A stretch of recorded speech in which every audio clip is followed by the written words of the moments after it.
Hello everybody and welcome back to my channel. So I'm actually coming up on 100 subscribers, and actually because of that I would like to share a little bit more about my OCs. And what you are seeing right now is a banner of all of my characters I made a while ago, or the universe in which my characters live. The reason it's called Plum River is because the plums, you basically, on your 13th birthday, have a whole ceremony about how you're coming of age, and that's when you actually get your ability. And I'd like to start by talking about one of my favorite OCs, and that is Clayton, our main character. So the thing about him is, basically, he's one of the original 8 settlers of Plum River, and his father ran away from home at a very young age because of political nonsense, poisoning, people trying to come for the throne. He didn't want to deal with it.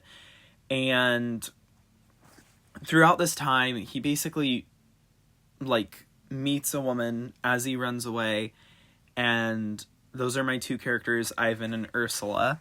And that is where it kind of comes into play that all of these, characters are intermingling, because basically by the time that they are 21, they decide to get married, and they have 6 kids.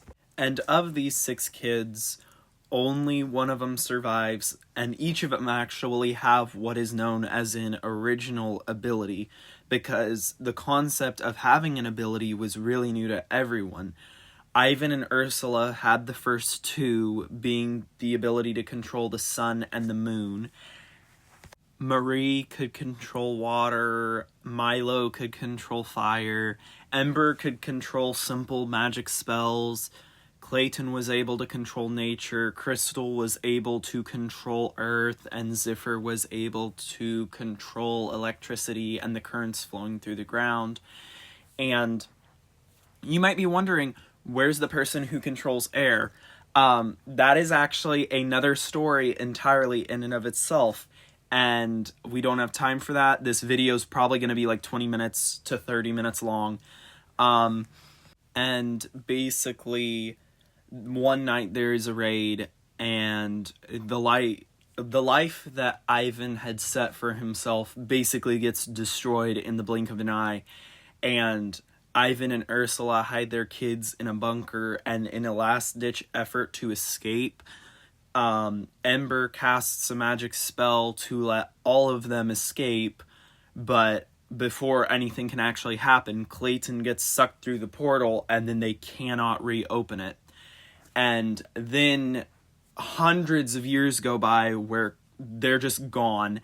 No one knows what happened to them. This interstellar, interdimensional war is continuing and getting worse by the day. And then we're introduced to our next 2 characters, Garrett and Addie. And essentially the way they find Clayton is he literally is hurled from the sky, and no one knows where he comes from at all. And essentially he just appears out of nowhere, and he asks how long he's been away, and then they are like, what are you talking about? And then he's like, oh, well, last time I was in this dimension, or even conscious, it was dark out, so it must have been at least 5-6 hours. And then Garrett's kind of a skeptic, and he just thinks to himself, okay, what's this guy on about? We've never heard of this dude. Some guy, randomly falls out of the sky and then is completely unfazed by the fact he fell out of the sky. And then Addie has the, courage and kind of the, innocence to ask, well, where and when do you think that you are? And essentially, he looks around a moment and he's like, well, I can tell it's Plum River, but I can't exactly tell what time it is. Are we still in 400 something? And then they're like, what do you mean 400 something? And they're like, well, we started counting the clock after my parents basically got married.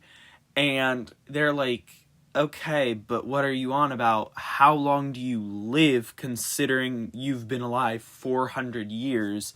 And he essentially replies with, well, it's kind of in the gray area because I was technically alive for da-da-da amount of years and da-da-da amount of years.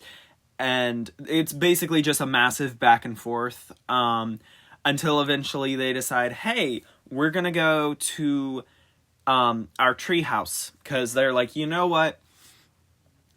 Garrett's skeptical of this guy right off the bat, and Addie is kind of curious just for the fun of it, so she like treats it as a game.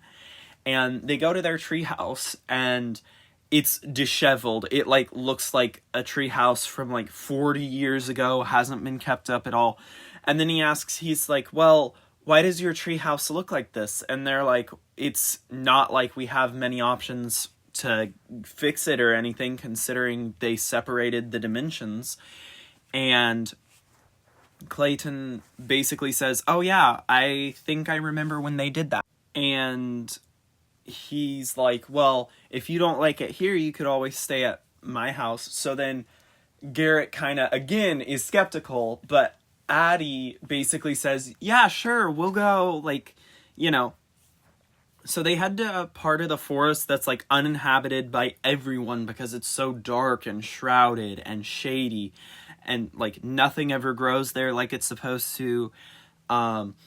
It kind of is like the Everfree Forest from My Little Pony, and they're, like, really, really doubting them to the point where Garrett makes a joke to Addie about how they think they're gonna get slaughtered, and this guy actually just, like, fell from the sky just to kill them for no particular reason. That's how he gets his victims. And then another mysterious figure comes out of the woods, and her name is Hannah.